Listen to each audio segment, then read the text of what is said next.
Planet Earth is home to a stunning range of biodiversity, millions of animal species, natural areas almost untouched by development, a vast world beneath the oceans.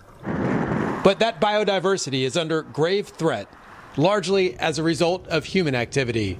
Nature is declining at a really alarming rate, never seen that in history. Global wildlife populations have declined by a staggering 69% since 1970.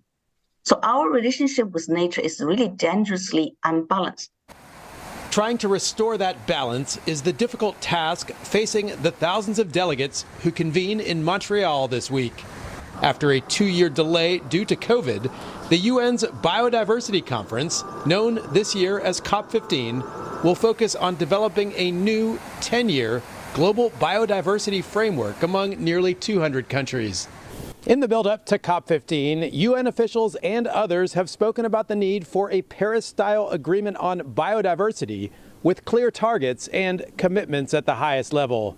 That 2015 UN meeting in Paris also helped drive increased global awareness over the threat from climate change.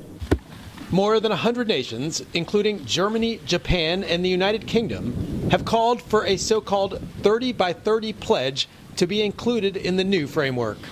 One of the main focuses we're pushing for is a global agreement to agree to protect and conserve at least 30% of the world's lands and oceans by 2030.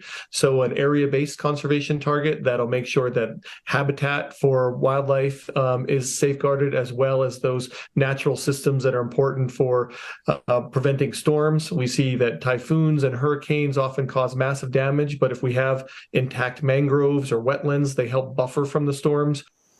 But as with the climate change agreement, getting buy-in from the world's largest economies may ultimately determine what is possible.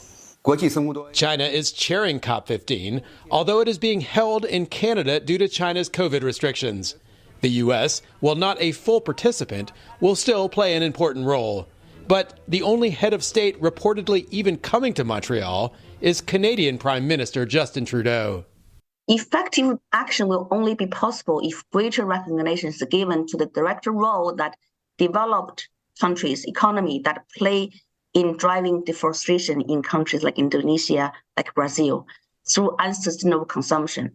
For example, the studies revealed that G7 countries to have a significant deforestation footprint outside of their own countries, with an average loss of nearly 4 trees per person each year. Biodiversity targets at previous conferences haven't been met amid challenges including securing financing. But as the situation grows more precarious, there are hopes that the global community can work together this time to bridge the divide. Ira Spitzer, CNA, San Francisco.